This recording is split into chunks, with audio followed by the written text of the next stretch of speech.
আজকে যে পড়াটা আমরা ক্লাস 12-এ যেটা করতে চলেছি সেটা হলো অ্যালকিন থেকে আমরা প্রস্তুতি করব।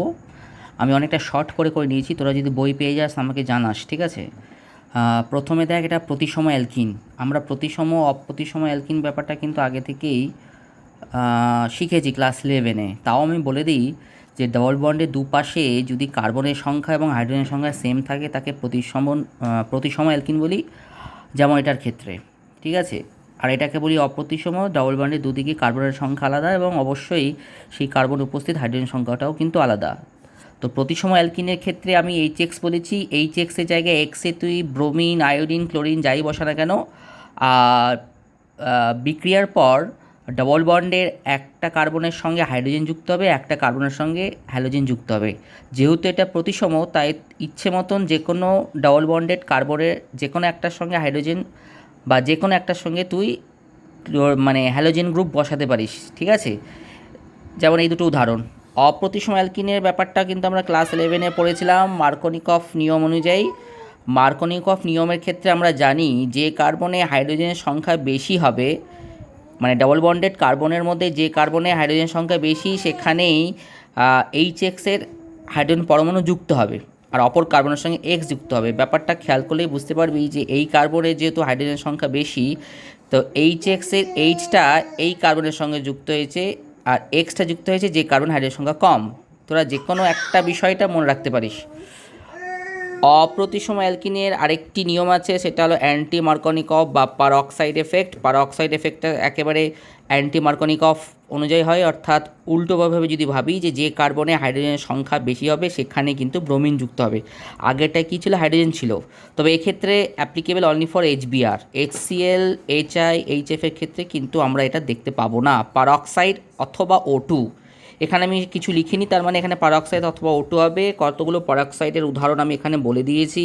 হাইড্রোজেন পারঅক্সাইড, এটাকে বলছি বেনজোইল পারঅক্সাইড। বেনজোইল পারঅক্সাইডকে আমরা দুটোভাবে লিখতে পারি, এইভাবেও দিতে পারি, এভাবেও দিতে পারি। পরীক্ষায় হয়তো শুধু পারঅক্সাইড হয়তো লিখে দেবে, যেমন এখানে লিখেছি, বা হয়তো এই একটা সংকেত দিয়ে দিল, H2O2 দিয়ে দিল, বা বেনজোইল পারঅক্সাইড দিয়ে দিল, বা অক্সিজেন দিয়ে দিল। তখন সেক্ষেত্রে কিন্তু মনে রাখতে হবে যে এটা অবশ্যই পারঅক্সাইড এফেক্টের মধ্যেই পড়ছে।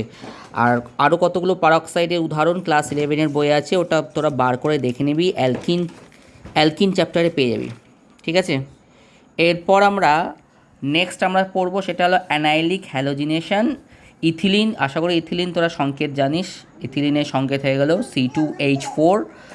ছাড়া বাকি অ্যালকিন, অর্থাৎ যে সমস্ত অ্যালকিনে অ্যালাইলিক অংশটা উপস্থিত থাকবে, সেই অ্যালাইলিক অংশের মধ্যে যে কার্বনকে আমরা অ্যালাইলিক কার্বন বলে থাকি, সেই কার্বনের এক কার্বনে অন্তত একটা হাইড্রোজেন উপস্থিত থাকতেই হবে, এবং সেই হাইড্রোজেনকে কী করবে? ক্লোরিন পরমাণু কী করবে? প্রতিস্থাপিত করে সেই জায়গায় একটা ক্লোরিন পরমাণু বসবে। যেমন হলো 1-প্রোপিন। অবশ্যই অ্যালাইলিক সিস্টেমটা কি তোরা সেটা নিশ্চয়ই জানিস। এই অ্যালাইলিক সিস্টেমের মধ্যে তোরা অলরেডি বুঝে গেছিস যে কোনটাকে অ্যালাইলিক সিস্টেম বলা হয়, এটা আগেই তোরা শিখেছিস। এই অ্যালাইলিক সিস্টেমের মধ্যে এটাকে যদি 1 ধরা হয়, 2 ধরা হয়, তাহলে 3 নম্বর কার্বনকে অ্যালাইলিক কার্বন বলা হয়। অ্যালাইলিক কার্বনে হাইড্রোজেন রয়েছে, এই হাইড্রোজেনের মধ্যে তিনটের মধ্যে একটা হাইড্রোজেন কী হবে? প্রতিস্থাপিত কার দ্বারা হবে? ক্লোরিন দ্বারা হবে, এবং সেখানে একটা ক্লোরিন পরমাণু প্রবেশ করবে। এই দেখ প্রবেশ করেছে, ঠিক আছে? ঠিক সেইভাবে ব্রোমিনের ক্ষেত্রেও হবে, এবং উচ্চ উষ্ণতায় হবে। মোটামুটি 773 বা 75 কেলভিন, ঠিক আছে? তো আমি উষ্ণতা উল্লেখ করে দিইনি, হয়তো ডেল্টা চিহ্ন দেওয়া থাকবে, হয়তো বলা থাকবে। এখানে কিন্তু আমি অ্যালাইলিক ব্যাপারটা দেখিয়ে দিয়েছি। এই কার্বন অ্যালাইলিক কার্বন বলা হচ্ছে, যার মধ্যে 3টে অ্যালাইলিক হাইড্রোজেন আছে। এই কার্বনকে অ্যালাইলিক কার্বন বলা হচ্ছে। এই কার্বনকে অ্যালাইলিক কার্বন বলবো না, কারণ এই সিস্টেমটাকেই অ্যালাইলিক সিস্টেম বলে, অর্থাৎ যেখানে CH2 ডবল বন্ড CH থাকবে, সেই সিস্টেমকে আমরা অ্যালাইলিক সিস্টেম বলি। তো এই কার্বনে অ্যালাইলিক কার্বন, যার মধ্যে 2টো হাইড্রোজেন আছে। অন্যান্য বিশেষ পদ্ধতির মধ্যে আমরা 1 আর 2 পড়ব, যেটা হলো অ্যালাইলিক ব্রোমিনেশন। অ্যালাইলিক ব্রোমিনেশন অর্থাৎ অ্যালাইলিক সিস্টেমের মধ্যে অ্যালাইলিক কার্বনে উপস্থিত একটা হাইড্রোজেনকে ব্রোমিন দ্বারা প্রতিস্থাপিত করতে হবে। এক্ষেত্রে উৎকৃষ্ট যে বিকারক তাকে বলা হচ্ছে NBS, অর্থাৎ এন ব্রোমোসাক্সিনামাইড। এটা সংকেত মনে রাখলেও হবে, না মনে রাখলেও চলবে। আমার মনে হয় সংকেত আমি কিছু একটা ভুল করেছি, এটা অ্যাকচুয়ালি আর হবে, ঠিক আছে? এটা আমি এস বসিয়ে দিয়েছি। দেখতে পাচ্ছিস আমরা প্রোপিন দেখছি, এনবিএস আলোর উপস্থিতিতে এবং সামান্য পারঅক্সাইড থাকতে হবে। এই অ্যালাইলিক কার্বন, এই অ্যালাইলিক কার্বনের মধ্যে ব্রোমিন কী হবে, যুক্ত হবে, কারণ এক্ষেত্রে আমরা ব্রোমিনকেই যোগ করছি। এখানে কোনো রকম সমস্যা হবে না, খুব সহজেই ব্যাপারটা ঘটবে। পরেরটা হলো অ্যালাইলিক ক্লোরিনেশন। এর ক্ষেত্রে উৎকৃষ্ট যে বিকারক হলো তাকে বলা হচ্ছে সালফিউরিল ক্লোরাইড। সালফিউরিল ক্লোরাইডের একটাই কাজ, ক্লোরিন পরমাণুকে সাপ্লাই করা, এবং সাপ্লাই কোথায় করবে, অ্যালাইলিক কার্বন। এই কার্বনকে অ্যালাইলিক বলছি। কোন সিস্টেমকে অ্যালাইলিক সিস্টেম বলা হয় সেটা আমরা জানি, CH2 ডবল বন্ড CH, তারপরে যে কার্বন, সেই কার্বনকেই বলা হয় অ্যালাইলিক কার্বন, এবং তার মধ্যে থাকা হাইড্রোজেনকে বলা হয় অ্যালাইলিক হাইড্রোজেন। তো সালফিউরিল ক্লোরাইড কী করবে, সেই অ্যালাইলিক কার্বন থেকে একটা হাইড্রোজেন, মিনিমাম একটা হাইড্রোজেন অবশ্যই থাকতে হবে, কোনো হাইড্রোজেন যদি না থাকে তাহলে সেক্ষেত্রে বিক্রিয়া ঘটবে না।